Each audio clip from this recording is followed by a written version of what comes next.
Well, since reporting recently on Dreamland and Earth Files about an alleged secret American space program that parallels the public NASA one, I have received many supportive emails.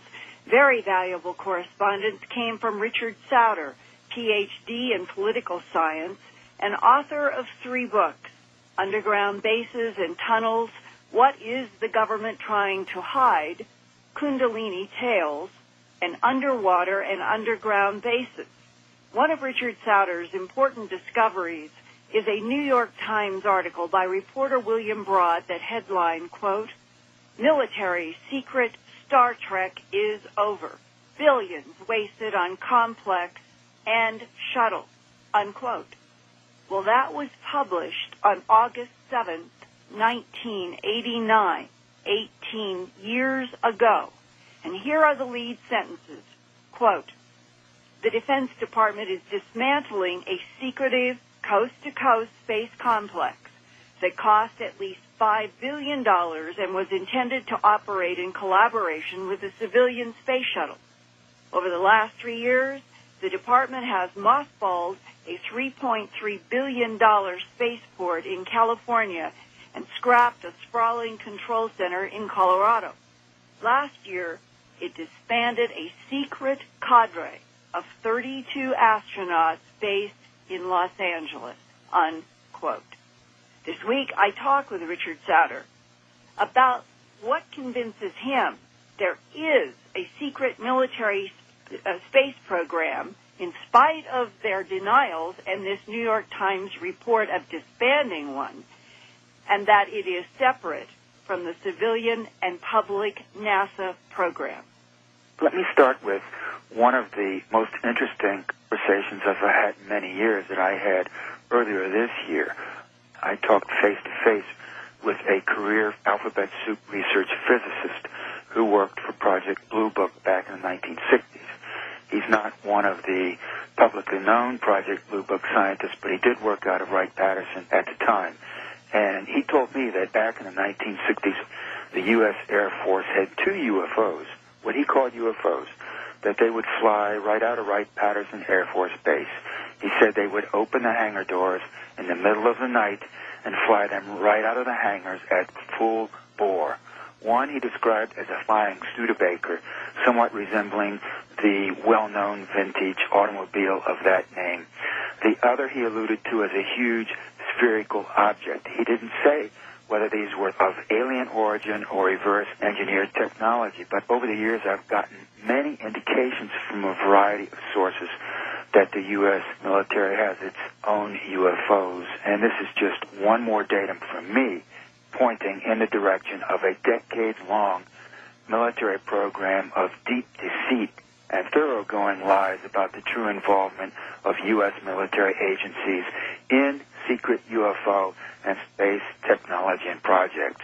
In my view, it is highly likely that there are multiple secret, classified, tightly compartmentalized UFO and space programs. Not a secret program, Linda, mind you, but programs, plural, and that the U.S. military and NASA have been lying through their teeth to the American people about all of this since at least the World War II era, if not before. Now, out in Helendale, California, Lockheed has an underground facility where they have tested a lot of their aerospace stealth technology over the years. Superficially, if you look at this place from the air, it looks like an airstrip with big radar dishes, but underground they have a sophisticated arrangement where they can raise huge pylons up from underground with whatever they wish to test on top, and then they beam electromagnetic radiation at these things to test their radar signatures. In my book, Underground Bases and Tunnels, I actually have 2 photographs of an unorthodox sort of disc-shaped object mounted on one of these pylons at the Lockheed Helendale Test Facility in California. These photos were passed to me by a fellow researcher who flew over the site one day and had the good luck to catch one of these tests underway and photograph it in progress. That would have been back in the early 90s. The object on the pylon is rather UFO-like in appearance. My best guess is that it looks UFO-like precisely because it is a UFO-like technology that Lockheed was working on. In my opinion, what we see in those photos is only one example of some of the sorts of technologies that the military-industrial complex is working on and has been working on and keeps mostly hidden from public view. Do you think that the secret space program in the 1950s by the United States was secret because we were trying to cope with an extraterrestrial presence? I think that's one possible source of secrecy. Another source of secrecy was the Cold War. I believe that it is instructive to look at the antecedents of NASA and the American manned space program, starting all the way back in the immediate post-World War II era and continuing up into the 1950s and 1960s. If you recall, under Project Paperclip, the American military and government brought over a lot of Nazi scientists and engineers to work on a number of projects, prominent among which was the space program. Werner von Braun, for example, brought over a team of more than 100 Nazi scientists and engineers, and they went out, first of all, to Fort Bliss in West Texas, and soon after to the U.S. Army's White Sands Missile Range in southern New Mexico. The Army, at the same time, brought over as many V-2s as it could recover from occupied Nazi Germany. And von Braun and his crew spent several years doing scores of test launches of V-2s from Launch Complex number 33 at White Sands. Later, they left White Sands and went to the Army's Redstone Arsenal in northern Alabama. The reason why I brought up the extraterrestrial question is that it is now pretty well documented that at White Sands, during Project Paperclip experimentation with the V-2 rocket, there were white or silver disks that were interacting with launches and causing problems. Yeah, that's correct. There's some information to indicate that von Braun and perhaps others of his team were brought in on the Roswell crash to consult on that. In 47. So it's entirely plausible to me that von Braun, the ex-Nazis at White Sands, had some involvement with the extraterrestrial question beginning all the way back in the immediate post-World War II period. Von Braun and his crew then left White Sands and went over to the Army's Redstone Arsenal in northern Alabama, where they continued to perfect ballistic missile technology, both for the military and also for the burgeoning NASA manned space program.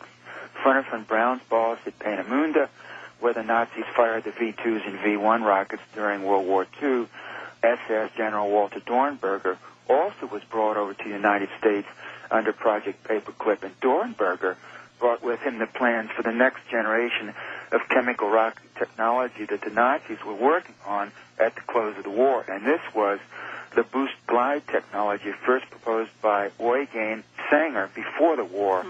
And Dornberger was working on the A-4 with the A-9 and A-10 to come, with which the Nazis hoped to bomb the mainland United States. Dornberger therefore brought along all of the R&D blueprints and technical specifications for these projects, and they proved to be the forerunner, ultimately, of the space shuttle coming down to our time.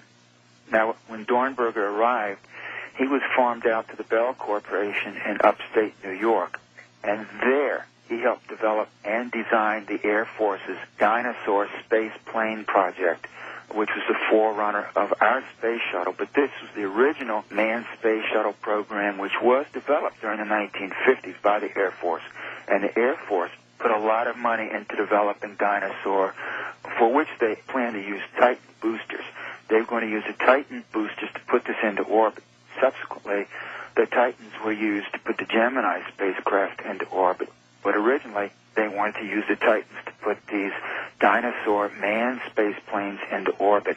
In the Dinosaur program, one of the first selected astronauts to fly Dinosaur was Neil Armstrong. That's true. Neil Armstrong, back in the 1950s, was involved not only with the Dinosaur program and continuing up until 1962, but he was also a research pilot flying for NACA, flying the X-1 and X-15.